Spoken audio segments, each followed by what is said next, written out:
প্রয়াত হলেন ত্রিপুরা বিধানসভার অধ্যক্ষ তথা রাজ্যের বিশিষ্ট রাজনীতিবিদ বিশ্ববন্ধু সেন। তাঁর প্রয়াণে গভীর শোক প্রকাশ করেছেন মুখ্যমন্ত্রী ডাক্তার মানিক সাহা। বৃহস্পতিবার ভোর রাত 2:30 নাগাদ হঠাৎ শরীর খারাপ হয় বিশ্ববন্ধু সেনের। এরপরেই প্রয়াত হন তিনি। এই খবর সর্বপ্রথম জানান তাঁর ছেলে।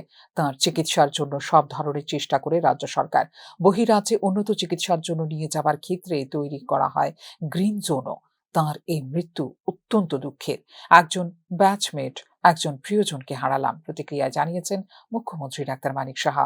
দুঃখের বিষয়, আজকে গুরুদুয়ারেই ভিতরে বসে আছি।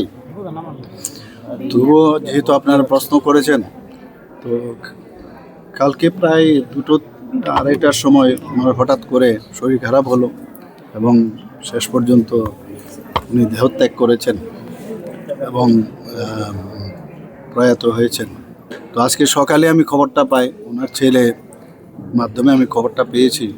আমাদের তরফ থেকে আপনারা যখন উনি অসুস্থ হয়েছেন তবে থেকে আপনারা দেখেছেন আমরা কিন্তু চেষ্টা করেছি ওনাকে বাঁচানোর জন্য, এবং এখানে যা যা করানো হয়েছে ইমার্জেন্সি বেসিসে, আমরা যেটাকে বলে কার্ডিওভাস্কুলার অ্যাক্সিডেন্ট সিবিএ হয়েছিল, এবং গ্রিন করিডোরও আমরা করেছি। আপনারা জানেন যখন টিএমসিতে ভর্তি হয় সবই করলাম। এখান থেকে আমরা এয়ার অ্যাম্বুলেন্সও পাঠিয়েছি। ওনার ছেলেমেয়েরা যেটা বলছিলেন যে হসপিটালে নিয়ে যাওয়ার, সেখানে আমরা পাঠিয়েছি। আমি নিয়মিত খবরও রাখতাম। গতকালও ওনার ছেলে বললেন যে বাবা খুব ভালো আছে, আপনি একটু ডাক্তারবাবুদের সাথে একটু কথা বললে ভালো হয়, কারণ আরও যদি কিছু যেহেতু আপনারা জানেন যে অনেক কিছু প্রাইভেট হসপিটালে অনেক ধরনের বিষয় থাকে, তো যদি আপনি বলেন তাহলে আমাদের পক্ষে অনেকটা সুবিধা হয়। বাস, এরপর তো এই ঘটনা ঘটলো। আমি প্রায়শই ডাক্তারবাবুর সাথে কথা বলতাম, যিনি অপারেশন করেছেন, আগরতলা এসেছিলেন, ওনার সাথে আমার সাথে কথা বলেছেন।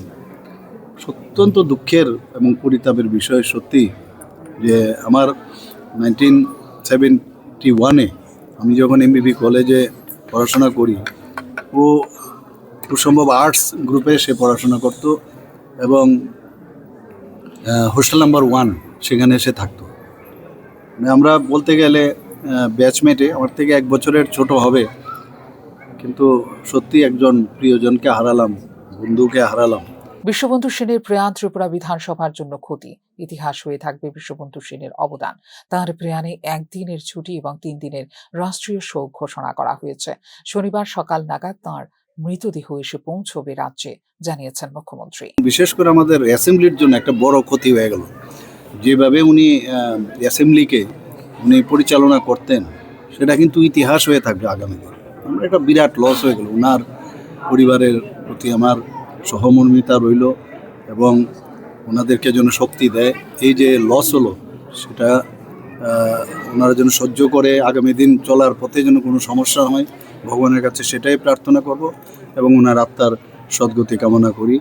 এবং আজকে আমি আমাদের ত্রিপুরা গভর্নমেন্টের তরফ থেকে আমরা যে স্টেট মর্নিং আমরা ঘোষণা করেছি এবং 1 দিনের ছুটি, আজকের দিনের ছুটি ঘোষণা, এবং 3 দিন সমানে হাফ মাস্ট যে ফ্ল্যাগ সেটা থাকবে। এবং আমি যা খবর নিলাম যে আজকে তো আসার সুযোগ নেই, ওনার ডেড বডি কালকে 9টার সময় ডাইরেক্ট ফ্লাইটে খুব সম্ভব এখানে আসবে। তো সেই সব বিষয়ে আমি খবর রাখছি এবং সেইভাবে যারা আমাদের অফিসাররা আছেন তাদেরকেও আমি ডিরেকশনও দিয়েছি। সত্যি একটা বড় লস হয়ে গেল আমাদের। গত 8 আগস্ট হঠাৎই আগরতলা থেকে ধর্মনগর যাওয়ার পথে অসুস্থ হয়ে পড়েন বিশ্ববন্ধু সেন। সঙ্গে সঙ্গে হাসপাতালে নিয়ে যাওয়া হয় তাঁকে। মস্তিষ্কে রক্তক্ষরণ হয়, হাসপাতালে ভর্তি করা হয়েছিল তাঁকে। অবস্থা গুরুতর হওয়ার পর বেঙ্গালুরুর অ্যাস্ট্রার সিএমআই হাসপাতালে ভর্তি করা হয় বিশ্ববন্ধু সেনকে। তিনি চিকিৎসায় সাড়া দিচ্ছেন বলেও জানানো হয়েছিল হাসপাতাল সূত্রে। তবে শেষ রক্ষা হলো না। চিকিৎসকদের সমস্ত চেষ্টা ব্যর্থ করে প্রয়াত হয়েছেন তিনি। 26শে ডিসেম্বর ভোর 3:30 শেষ নিঃশ্বাস ত্যাগ করেন তিনি। 2008 সালে ধর্মনগর বিধানসভা থেকে কংগ্রেসের প্রার্থী হয়ে নির্বাচনে প্রথম প্রতিদ্বন্দ্বিতা করেন বিশ্ববন্ধু সেন। সেখানে তিনি জয়লাভ করেন, প্রথমবারের মতো নির্বাচিত হন বিধায়ক হিসেবে। তারপর 2013 সালেও ফের কংগ্রেসের প্রার্থী হয়ে তিনি একই বিধানসভা থেকে জয়লাভ করেন। 2017 সালে বিজেপিতে যোগদান করেন তিনি এবং 2018 বিধানসভা নির্বাচনে বিজেপির হয়ে প্রতিদ্বন্দ্বিতা করে জয়লাভ করেন তিনি। নির্বাচনে 2023-এর বিধানসভা নির্বাচনেও একই কেন্দ্র থেকে বিধায়ক নির্বাচিত হয়েছেন বিশ্ববন্ধু সেন। ত্রিপুরা বিধানসভার 11তম অধ্যক্ষ হিসেবে সাফল্যের সঙ্গে দায়িত্ব সামলেছেন রাজ্যের বিশিষ্ট রাজনীতিবিদ প্রয়াত বিশ্ববন্ধু সেন। ফিউরো রিপোর্ট, নিউজ নাও।